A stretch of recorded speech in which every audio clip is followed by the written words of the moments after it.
Lola Igme.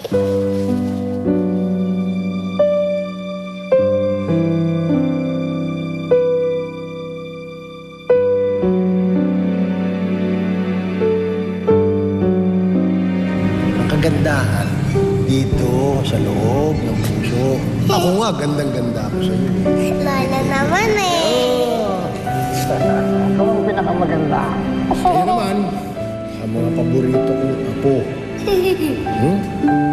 Kaya ako gusto ko, aalagaan ko kayo hanggang sa paglaki ninyo.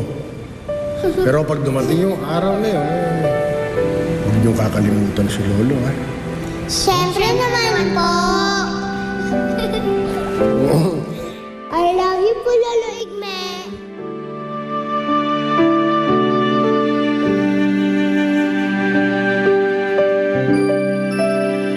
Paano ko masasabi kay Inay na ayaw kong mawala si Lolo Igme?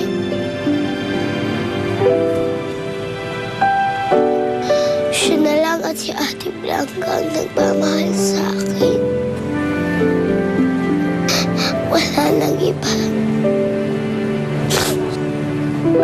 Sila lang talaga. Paano na ako ngayon? Wala nang magtatanggol sa akin. Iniwan na ako ni Lolo Higme.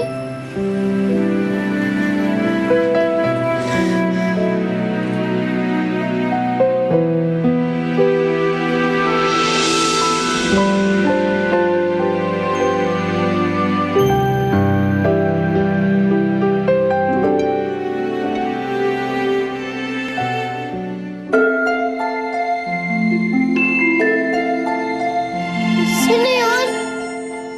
Sino nandyan?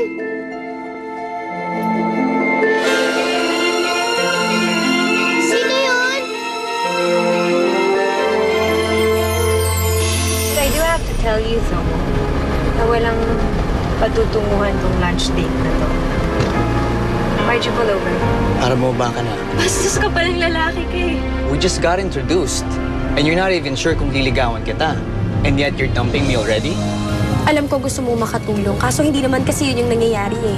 Kung hindi ikaw yung napapahamak, ibang tao yung nadidisgrasya. Kaya pwede ba makinig ka na lang muna sa akin? Huwag ka na munang lumabas sa loob ng bahay. Sa loob ka na lang muna. Sige na. Hey! Snatcher! Hoy! Oh! Sino yan? Kulbaro yan! Hoy, anong gagawin ko dito? Anino? Ikaw ba yan? Sinabi ko nang wala nga akong kinalaman dyan. Nandito na mayari sa kanya ng paliwanag. Ikaw?